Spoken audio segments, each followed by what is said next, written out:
Well, I believe that the only way that America and the world will ever really find out what happened to us when we unleashed the hounds of hell and moved down this path of torture is through a truth commission.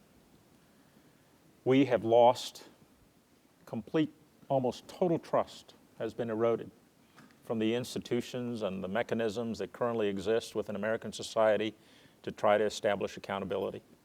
It's about us finding out what happened to us as a country. How did we allow ourselves as a nation, as a society, to move down this path?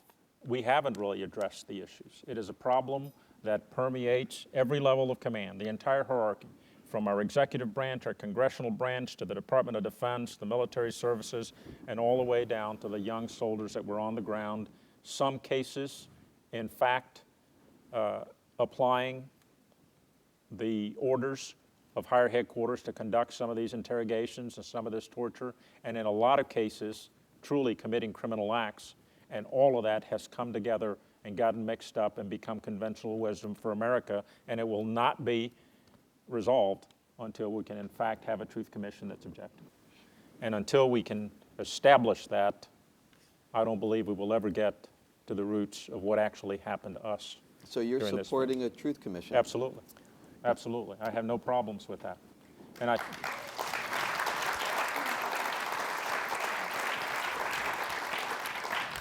So in my view, from a human rights perspective, it is really anathema in human rights law to be able to say that there are war crimes, there are crimes against humanity, which torture is, and to then say, in order for you to tell us what you did, which we already know, you just have to ask my clients, we will make sure that you will never, ever have to pay the price for this, but you just have to tell us what you did. Now, the truth part and the transparency part is absolutely critically important.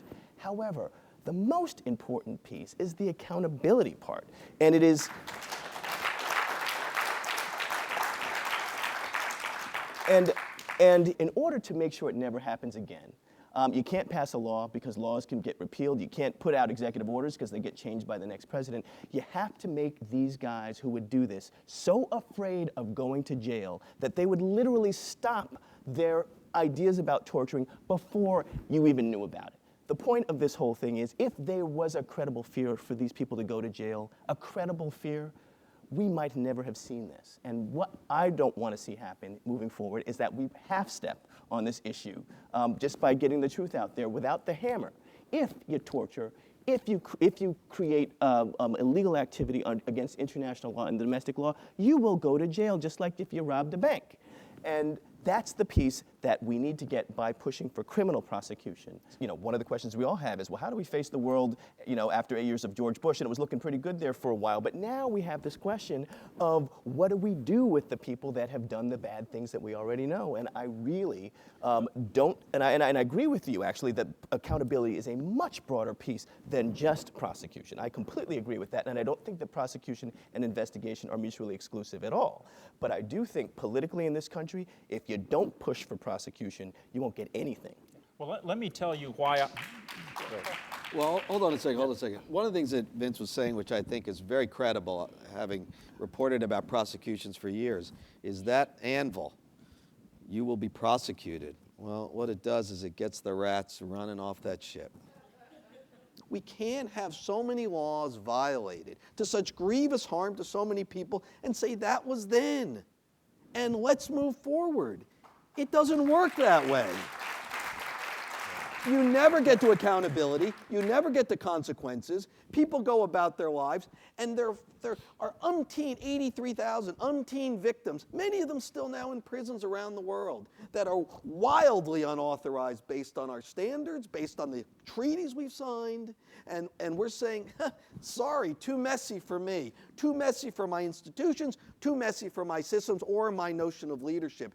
That's not going to cut it. Not now, in terms of restoring America's moral energy, which is at the source, the key to us being able to protect ourselves going forward. Forget about, sort of a constitutional law class debate. Unless we get moral energy back and fast, we are never, ever going to win the battles that we have to face right now. Ever.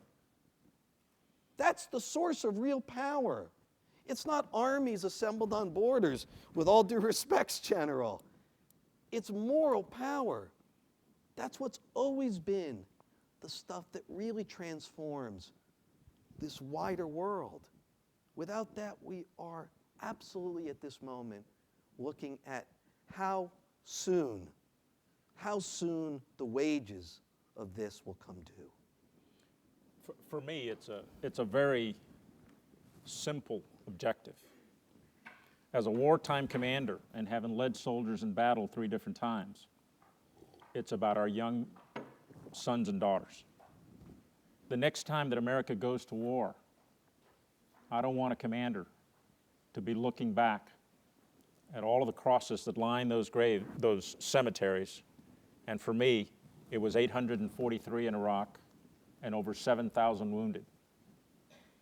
I don't want for that commander in the future to look back like I do today and realize that because America decided to leave the moral high ground, we sacrificed young men on the battlefield. That must never happen to America again. Whether it is the United States military, whether it is our intelligence community, whether it is the civilian control over the military, that is something that is America's gift to the world, honestly, in this point in time and in civilization. Whatever we decide needs to be done to redress the wrongs that we've committed as a culture and as a country over the last 8 years, those need to be things that make us whole again, that allow our institutions to function. Or we need a revolution. Those are our only choices. I don't advocate the revolution. Neither do I. I was trying to make it look like a bad option. But you know. That sounded kind of good. I don't know. I know. I still believe in civilian control of the military. But if those institutions are things that we believe were the right idea, then we need to fix this in a way that makes those things the means by which we move forward, and they're something that we believe in again. We have laws against torture. That's why the Geneva Conventions prohibit cruel, inhumane, and degrading treatment, because they seem like they might work all the time in every new crisis and every civilization.